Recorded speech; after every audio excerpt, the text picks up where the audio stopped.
لله أما بعد فأعوذ بالله من الشيطان الرجيم بسم الله الرحمن الرحيم قال الله عز وجل والذين آمنوا بالله ورسله ولم يفرقوا بين أحد منهم أولئك سوف يؤتيهم أجورهم وكان الله غفورا رحيما والذین اور وہ لوگ آمنو جو ایمان لائے باللہ اللہ پر ورسلہ اور اس کے رسول پر ولم یفرقوا بین احد منہم اور ان میں سے کسی ایک کی طرف بھی اختلاف پیدا نہیں کرتے تفرقہ نہیں ڈالتے اولئک یہی لوگ ہیں سوف ان قریب یؤتیہم اللہ ان کو عطا کرے گا دے گا اجورہم ان کا اجر وکان اللہ غفور الرحیم اور یقیناً ہمیشہ سے اللہ رب العالمین بخشنے والا ہے اور رحم کرنے والا ہے۔ اس آیات مبارکہ میں اللہ رب العالمین نے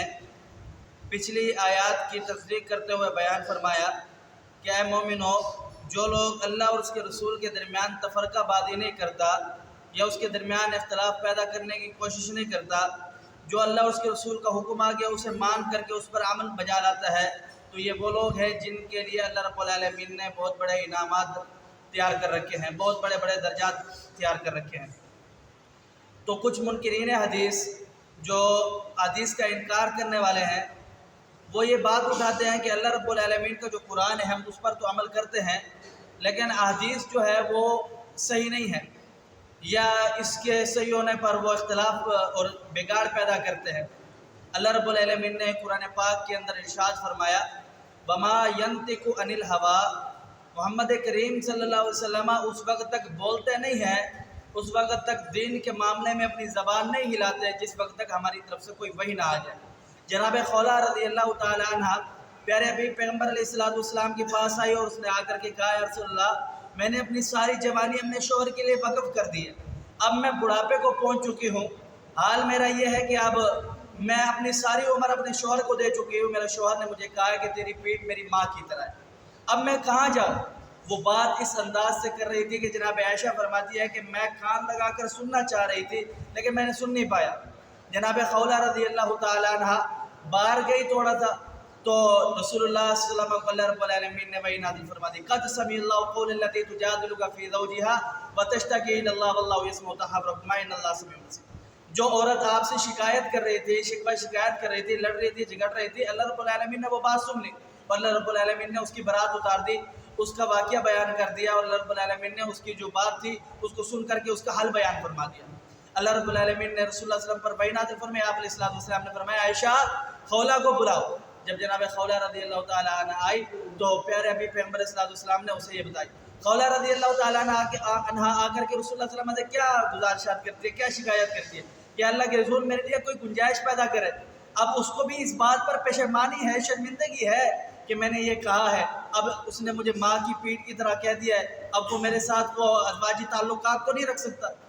اس کو زہار کہا جاتا ہے۔ تو اللہ رب العالمین نے اس کا حل بیان فرما دیا۔ یا بیان کرنے کا مقصد یہ ہے کہ رسول اللہ صلی اللہ علیہ وسلم نے اسے کہا کہ محمد کریم صلی اللہ علیہ وسلم کے پاس یہ اختیار نہیں ہے کہ میں دین کو اپنی رائے کے ساتھ ملاؤں، جو اللہ کا حکم میرے پاس آتا ہے میں اسے بیان کر دیتا ہوں، میں اسے آپ تک پہنچا دیتا ہوں، میرے اندر یہ اختیار نہیں ہے۔ اللہ رب العالمین نے حکم دیا کہ اس کا معاملہ جو ہے وہ اس طریقے ہے، جو قسم کا کفارہ ہے وہی کفارہ دے اور یہ زیار ختم ہو جائے گا، آئندہ سے اس بات سے اتحاد کریں۔ تو اللہ رب العالمین کا دین ہے۔ اب منکرین حدیث کہتے ہیں کہ ہم حدیث کو نہیں مانتے کیونکہ وہ رسول اللہ صلی اللہ علیہ وسلم کی بات ہے، یا پھر اس کے اندر اختلاف بھی ہو سکتا ہے، لوگ جھوٹ بھی بول سکتے ہیں۔ تو پیارے حبیب پیغمبر علیہ السلام کے اطاعت ہر مسلمان پر فرض ہے۔ اللہ رب العالمین قرآن پاک کے اندر فرماتے ہیں کہ یا ایھا الذین آمنوا اطیعوا اللہ واطیعوا الرسول ولا تبطلوا اعمالکم، اے ایمان والو اگر اطاعت کرنا چاہتے ہو تو اللہ اور اس کے رسول کی ایمان لانا چاہتے ہو تو اللہ اور اس کے رسول کی بات پر اطاعت کرو، اس کی بات پر حکم بجا لاؤ، اس کی بات پر عمل کرو، تو پھر آپ کے عمل قابل قبول ہے۔ اگر ان دونوں میں سے کسی ایک کی بات پر آپ نے اختلاف کیا یا کسی ایک کی بات کو چھوڑا تو آپ کا کوئی عمل اللہ کے یہاں قابل قبول نہیں ہے۔ یہی وجہ ہے کہ رسول اللہ صلی اللہ علیہ وسلم اپنے آخری وقت کے اندر جب جا رہے ہیں فرمایا ترکت فیکم امرین لن تضلوا ما تمسکتم بہما کتاب اللہ و سنت رسول اللہ، میں تمہارے درمیان دو چیزیں چھوڑے جا رہا ہوں، جب تک تم ان دو چیزوں کو پکڑ کر رکھو گے، تھام کر رکھو گے، اس وقت تک تم گمراہ نہیں ہوں گے۔ پہلی چیز کتاب اللہ، اللہ کی کتاب ہے، یہ قرآن پاک ہے۔ دوسری چیز سنت رسول اللہ، پیارے حبیب پیغمبر علیہ السلام کی سنت حدیث مبارکہ ہے۔ جب تک تم ان دو چیزوں پر عمل کرتے رہو گے اس وقت تک تم گمراہ نہیں ہوگے۔ اب جو لوگ منکرین حدیث کا انکار کرتے ہیں، حدیث کو نہیں مانتے، اللہ رب العالمین نے ان کے لیے سخت وعید اتاری کہ یہ لوگ تفرقہ بازی کرنے والے ہیں۔ اللہ رب العالمین نے ان کے لیے وَأَعْتَدْنَا، ان کے لیے تیار کر رکھا ہے عذابًا علیما، بہت دردناک عذاب۔